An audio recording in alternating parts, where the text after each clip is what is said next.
Ho, ho, ho. Welcome to Habs Unfiltered, episode 421. I'm your host, Blain, and I'm joined by my co host, Matt Smith. Good afternoon. It is the 22nd of December, so this is going to be our Christmas extravaganza.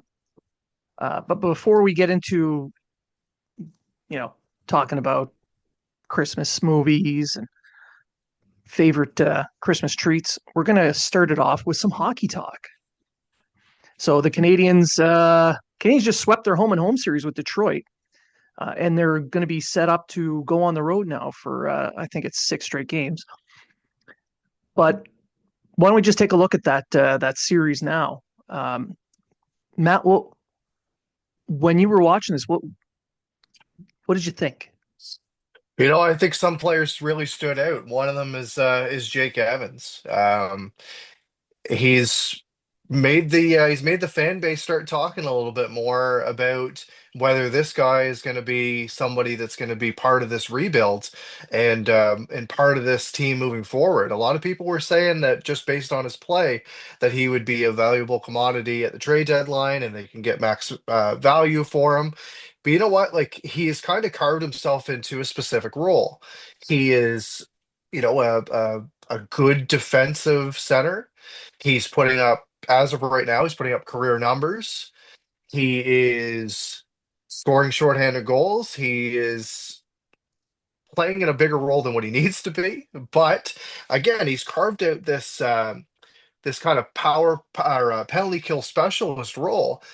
And if I'm looking at a team moving forward, you'd like to have somebody in that role and not have to take somebody like a Nick Suzuki and put him in a penalty kill role as often as what he needs to. Well, I know he doesn't do it very often because you've got Evans there, but you lose him, it kind of limits who you can bring in. And I know that people were saying, well, you got Owen back coming, and you've got Hage coming, and you've got this guy coming. But I'm talking They're not right here. now.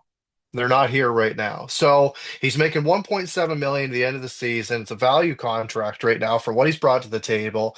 He's got 19 points in 33 games. He got a goal the other night. He was 71% the face-off dot. It was the game-winning goal as well. I just kind of think that more people need to talk about a possible contract extension for him without breaking the bank. But he kind of seems like he's a have through and through. Um, Well, that's the other, thing, right? The cost, the yeah, next contract. What's that going to cost?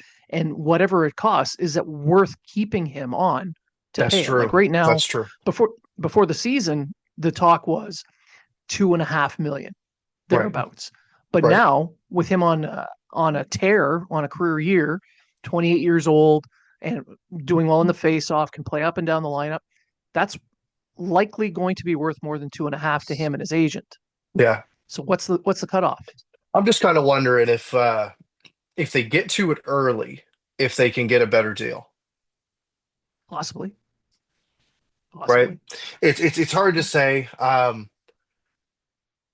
Like, I can't even throw a number out there because right now, like, if I start talking into the threes, you're talking New Hook, Kirby Doc money, and those guys have been playing way under, they have been underperforming, the Yeah, two of them, right? So yeah. I don't really want to say, like, because at the comparison right now, to compare to those other two players, he should be making $5 million, let alone just over three, right? So, but we won't get there.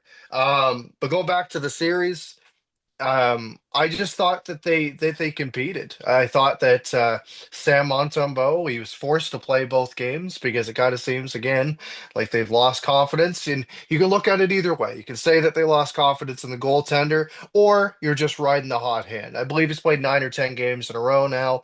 After a while, he's got to have a little bit of a break. I do think that he's going to play Monday against Columbus because after that game, they do have a break. So I can't see them saying, okay, Primo, you're going to go in for the game before Christmas. I don't see it happening. But again, that's sparking a lot more debate within the fan base. Do we need to go out and get a goaltender? I would say yes. But My where expectation is they will it's one of after the. those it's one of those where do we get them from situations, which I've got a couple names in mind, but we'll Yeah, see how that goes. but they I definitely just have lost confidence in oh Primo. 100% 100% they have, but again with the series, I just saw a team that they didn't give up. They were down in both Yeah. games. One they had scored the first goal, but then came back in the third period, and Patrick Laine is playing incredible, and just he destroyed Sider's stick, and that went in, and it's Well, that was insane. a hell of a shot. It's Hell of a insane shot. it's insane what this guy is doing right now. But he gets the winning goal, and then the game the other night, Villano scores the first goal, and we um, it's well documented when the Canadians are scored on first, they don't do very well. Last night was With different. They came back with a oh, vengeance, yeah, they did. and the team, it was the veteran players that showed up last night with a little bit of, new age in the middle. Another guy that I can throw a shout out to is Emil Heineman. With the limited Yeah, that's time, someone I wanted to bring up actually. with the limited time he's played this year, he is another guy that's carved out a role.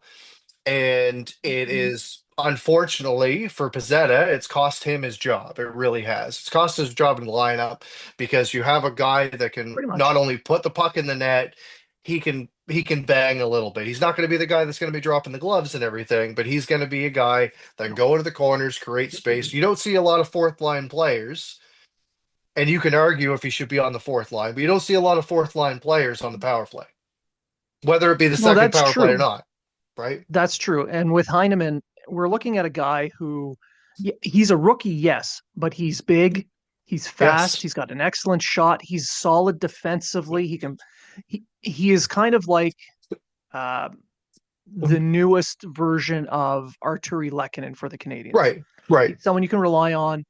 Right now, it's about 10 minutes a game, but his goals per 60 is above that of Matthews. Heineman's at 1.38 and Matthews is at 1.33. right, That that's not insignificant. I mean, yeah, Matthews is still the much better goal scorer, right. but if you give Heineman some more ice time, he'd Yeah, probably have more than those 8 goals, I'd agree. two of which are on the power play. Yeah, I would agree, and I would say you know what, it's hard with the Canadians right now because a line that's working is that veteran line of Dvorak, Gallagher, and Anderson. They Yeah, see their role. They're playing against more or less lesser competition. They're flourishing, especially a guy like Josh Anderson. I'm very happy with how he's been playing. very effective play.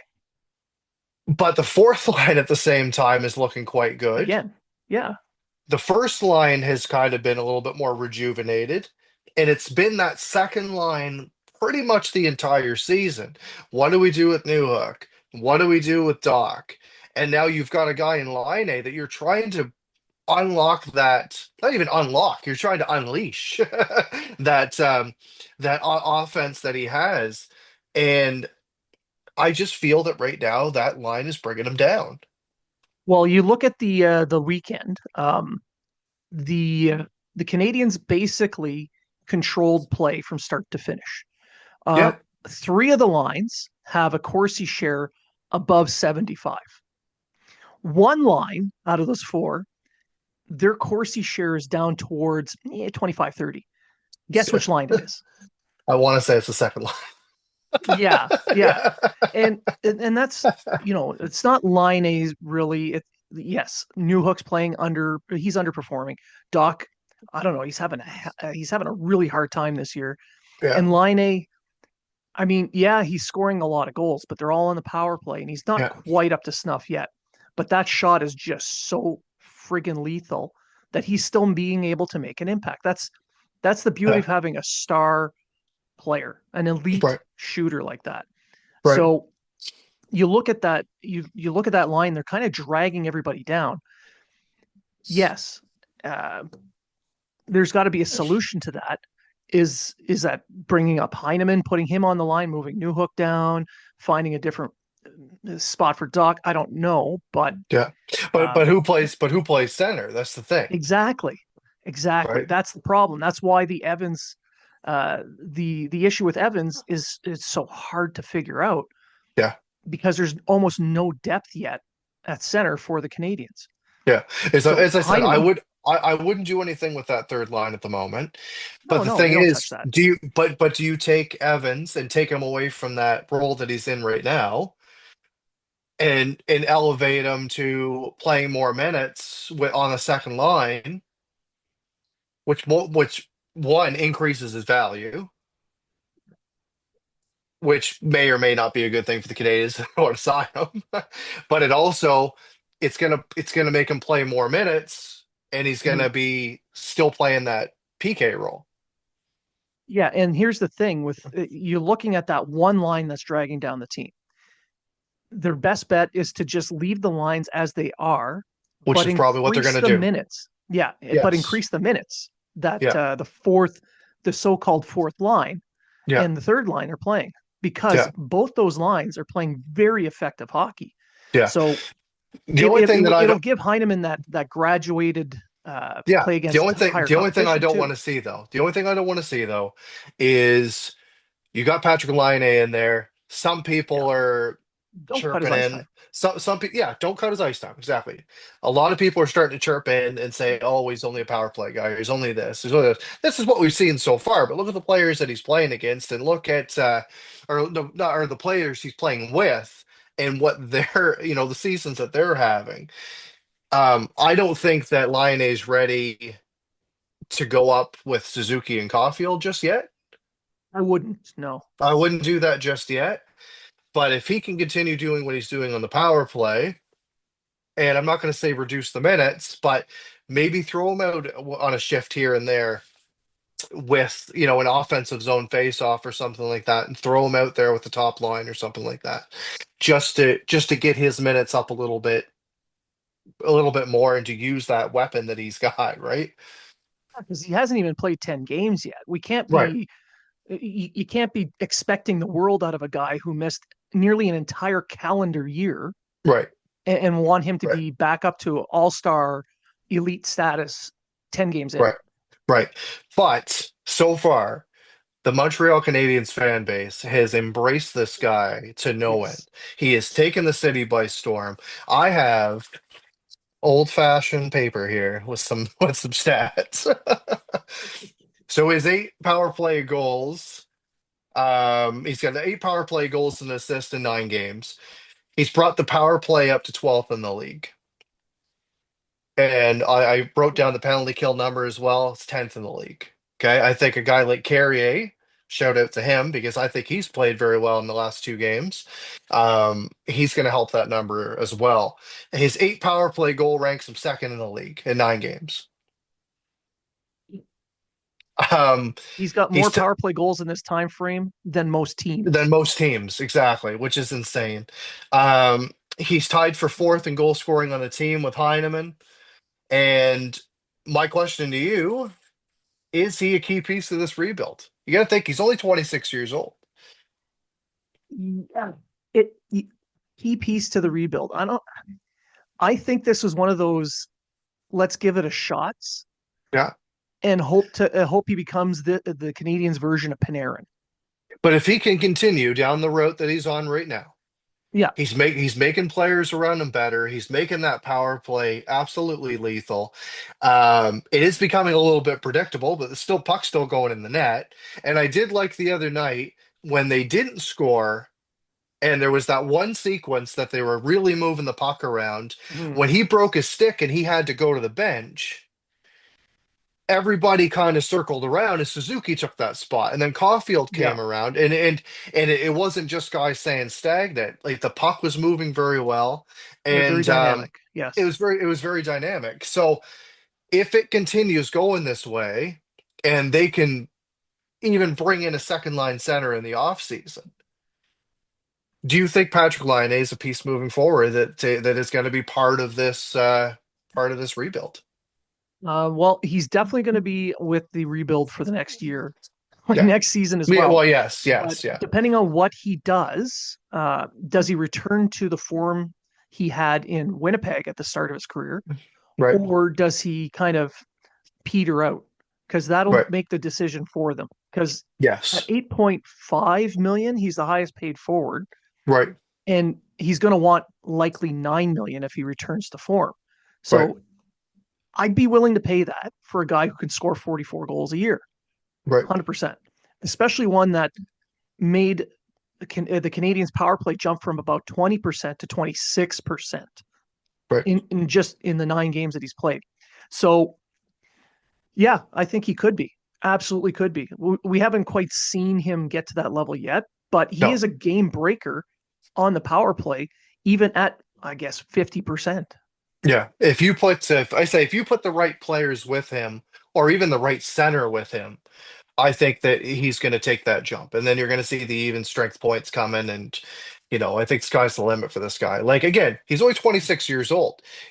Like he was drafted, he was a pick after Austin Matthews in Buffalo, and we were there actually, and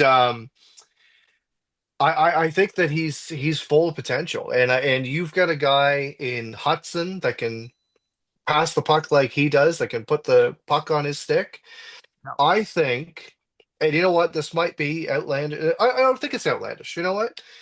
If Patrick Laine was in the lineup day one, we would be talking more and more about Lane Hudson being a Calder finalist. Well, considering he's still now tied for points for first amongst rookies Right.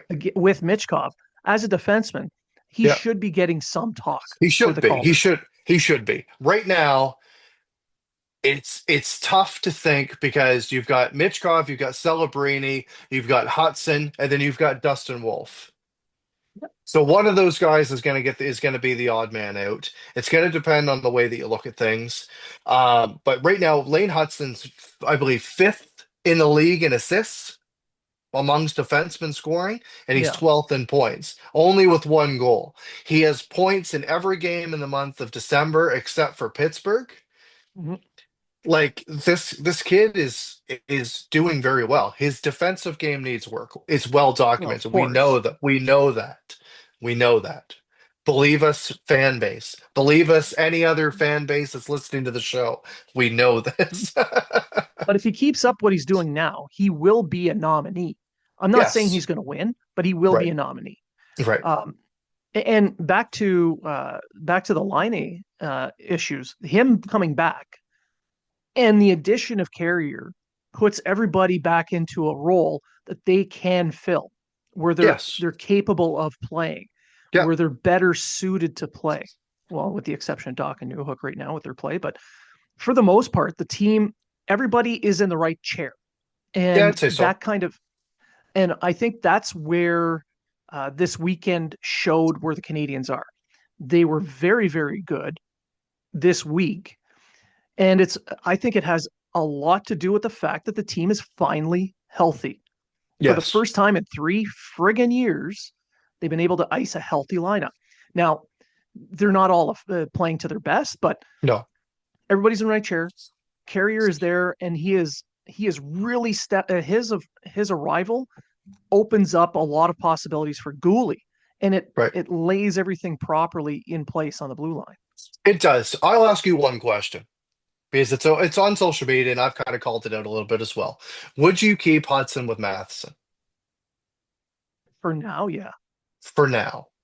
Is I like the carry Gooley line, and I think the Jack Savard line's actually been quite effective as well. So I Mhm. don't really want to mix them up, but the defensive gaffes that I Yeah. see in that top pairing, do you maybe play the second line a little bit more, maybe give the third line a little bit more minutes to kind of evenly distribute?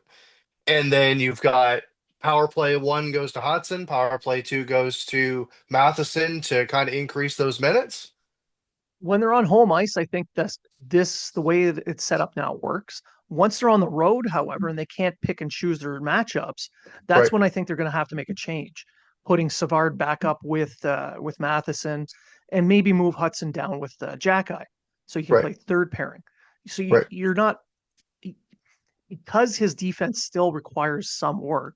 Now, Yeah, keep in mind, he made a couple of glaring errors in the last couple of he games, did. He but he did. didn't he didn't repeat them. That's the key. No, no. So What insulate he him a little bit. brings, yes, what he brings offensively makes up for the defensive gaps. And we've Yeah. seen this with other star offensive players that have taken a little bit of time to get going. And, you can compare him to whoever you want. One of them being Adam Fox. Adam Fox won a Norris Trophy. Well, I've complained about this in the past.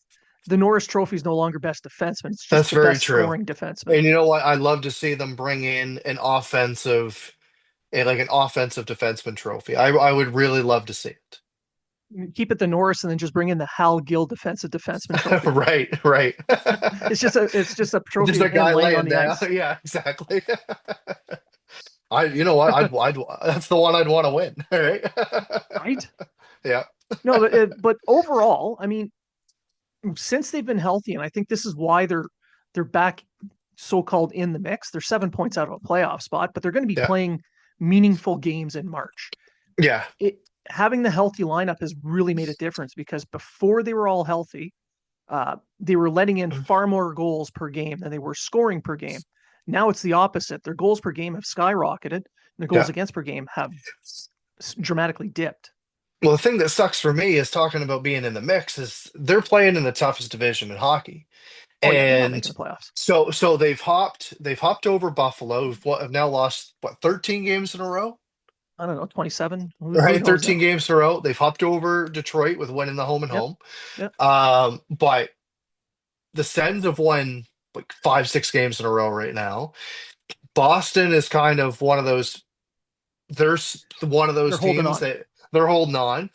Tampa's Tampa. They're going to continue being Yeah, there. They're yeah. they're gonna they're gonna have their games where it's like, oh, you lost to that team, but then they're gonna blow a team out of the water. Florida's still playing well, and then we'll see what happens with the Leafs. With Stolar's going down and everything, and is their goaltending going to be sustainable? They're But still going to be above Montreal. but they're still going to be above Montreal. That's the thing, right? So as much as what, I'm optimistic. These wins, and they've kind of breathed some life into the fan base and into the team. You know what? Some people were all pissy about this, and they're saying, well, now they're the way that they're playing and the way that they're projecting and the way they're looking and whatever else is, they're going to get themselves out of a top five pick and everything like that. And it's like I've And said they this probably are. I've said this time and time again, and you know what? I know I'm not like you can see the room around me. I'm not a high paid analyst. I don't work for Sportsnet or TSN or any of these different places, but they'll say the same thing. The Montreal Canadiens have stocked the shelves when it comes to prospects. Is having a top five pick good to have? Absolutely, it is. Okay. However, you only have so many pieces to the puzzle. You can Not only to bring in mention, you can only bring in so many of these guys. You only have so many yeah, contracts. you're exactly right. And not to mention the fact that don't you want to see progression out of the Yes, players you've already picked? So absolutely. that's what we're seeing here. The way the team is playing, you're going to start bringing players Yeah. in that you've drafted into a Yeah. into a dressing room where people are expecting more. They Yeah. expect to win games. Yeah. I'm And not saying expect to win a playoff spot, but win games. I'm gonna quote friend of the show Craig Button on this one. Yeah, And he says multiple times when it comes time for who's gonna get picked first overall. So, majority of the time there's a clear consensus. But when you start getting to picks 5 through 10, you look at all 32 teams' lists, all 32 a of little those are going different. to be different. So, for instance, Montreal took Reinbacher. He was the guy that they thought was the best player available at that position when they took him.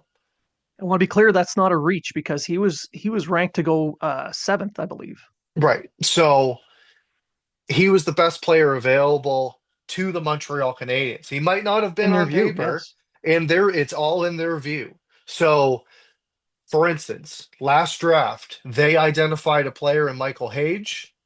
They traded up to get him. He's doing very, very well with Michigan right now. And a lot of people are saying he's the future second line center of the Canadians. So, did other teams have this guy in there? you never know. Like we're not going to know because we can't see Likely. their list. We can't see their lists. But yes, it would be good to have. But like we talked in the last show about Desnoyers, and he's going to be a guy that's probably going to go in the top 10. You never know. You've seen guys reach, and that we've seen as a reach, and even the players look at each other after they're picked and think that it was a reach. Look at Beckett Seneca last year. Yeah, and then now this year he's taken a big step forward. And on Denoyer, uh, go check out rg.org. I put out an article there with some insider information, um, confirmed by scouts, and because I'm up in the boxes scouting along as well. He right now is Montreal's target. If they're outside the top five, he's the guy they're looking hard at. A big center. The way he Two-way game. plays fit. Yeah, the way he plays fits the way they want to play. So it makes perfect sense. Now we're talking about the top 10 picks, and this coming draft. A lot's going to ride on this World Juniors that's about to happen. Denway is not on the roster, No, but he's still in the top 10. That should tell you a lot about what kind of player he is. And I'm not saying that Canada uh, completely dropped the ball, because if you look at what they had available, they could put two teams in this tournament they who could did. both Yeah. be gold medal Yeah. contenders. Yeah. When you don't have like apparent well, Iginla went out with he had surgery, so they Yeah, didn't pick yeah, him. But like Zane Perek, he put on 35 plus goals, didn't make the team. yeah. Beckett Seneca, third overall pick, he didn't make the team. So yeah, Michael Misa, who's scoring a goal yeah, per game, didn't make the yeah, team. yeah. Like those are all omissions, but Right. again, Canada can have two gold medal contending teams out of this. So don't put all your eggs in one basket on the World Juniors. Keep an eye on the guys that aren't going as well, Yes. because a lot of these guys uh, that haven't been picked for Team Canada or whatever country they're from are still going to be in the mix for the top 10. And the Canadians are going to be looking for a specific type of player, and that's the Denoyer style, the two-way, hardworking, highly skilled, large framed player. And don't forget they still have Calgary's pick as well. And I know Yep.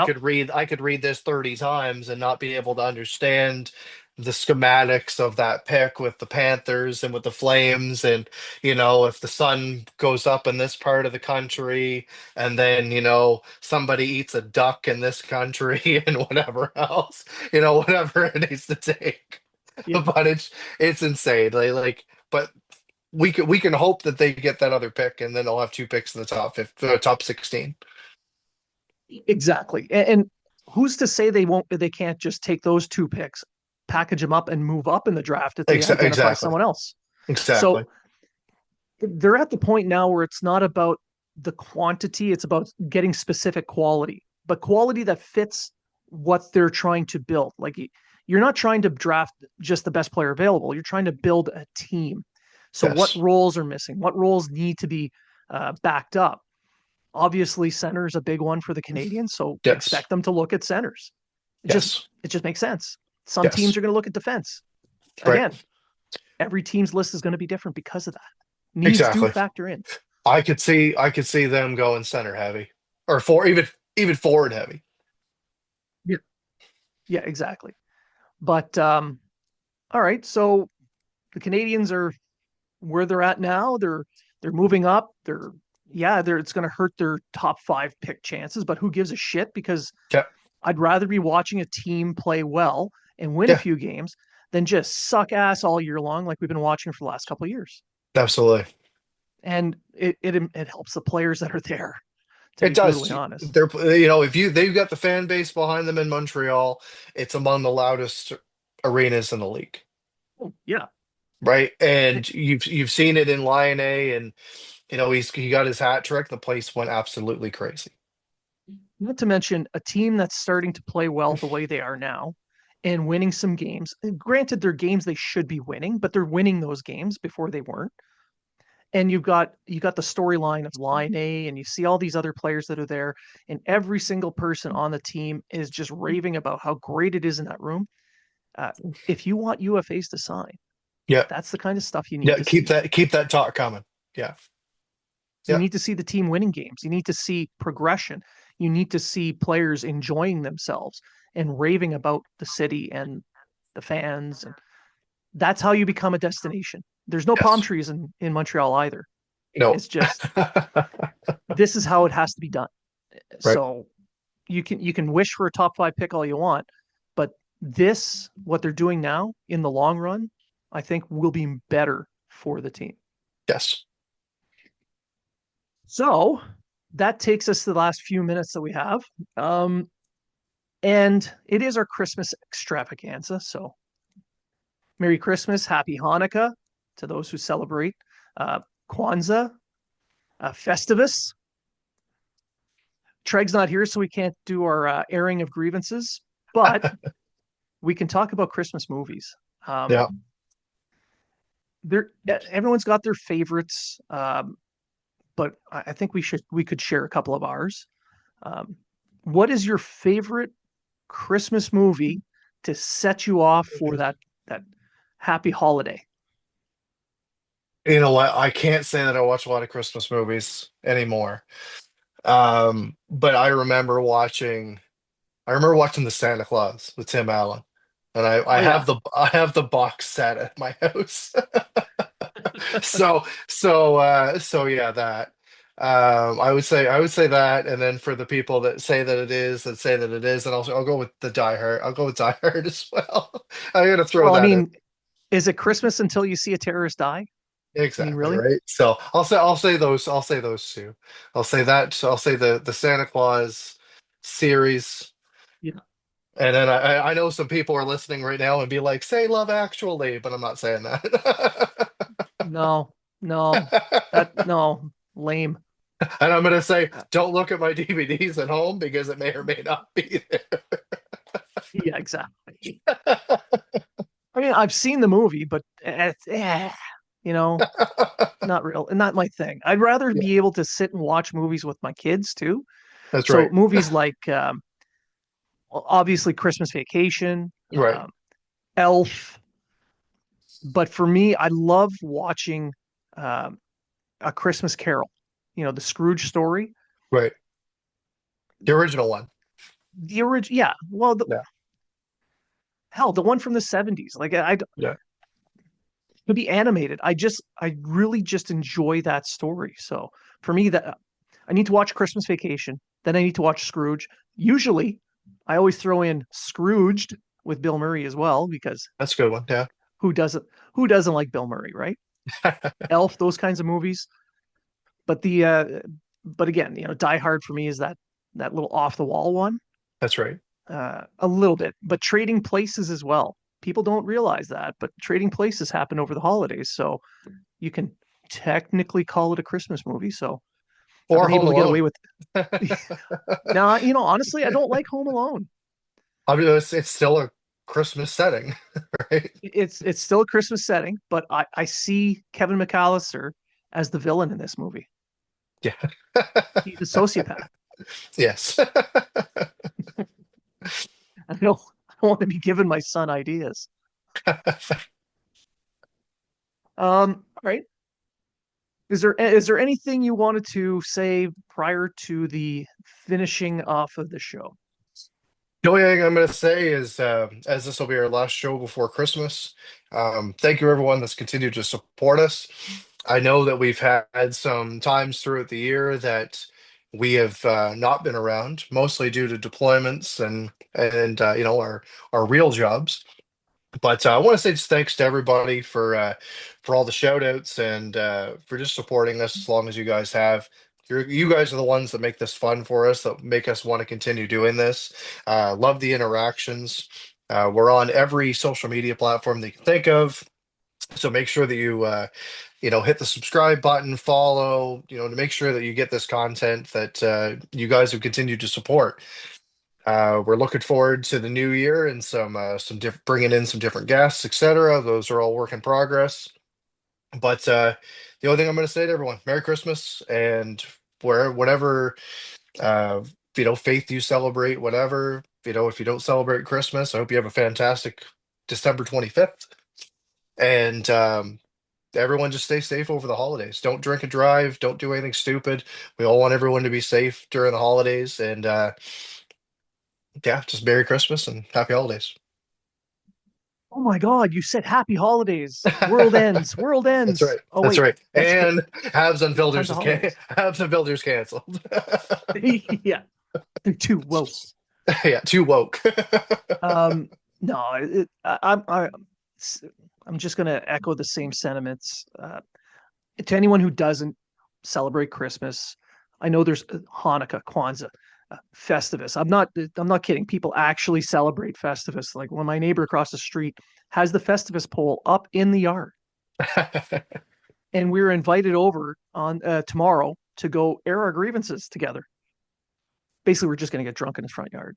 Yeah. So yeah, happy holidays to everyone. Again, I also say thank you for all the support. We do appreciate that. Treg wishes he could be here and express the same sentiment. He does appreciate all the support everyone's given him as well. Go check out his social media. It's all under Treg Wilson.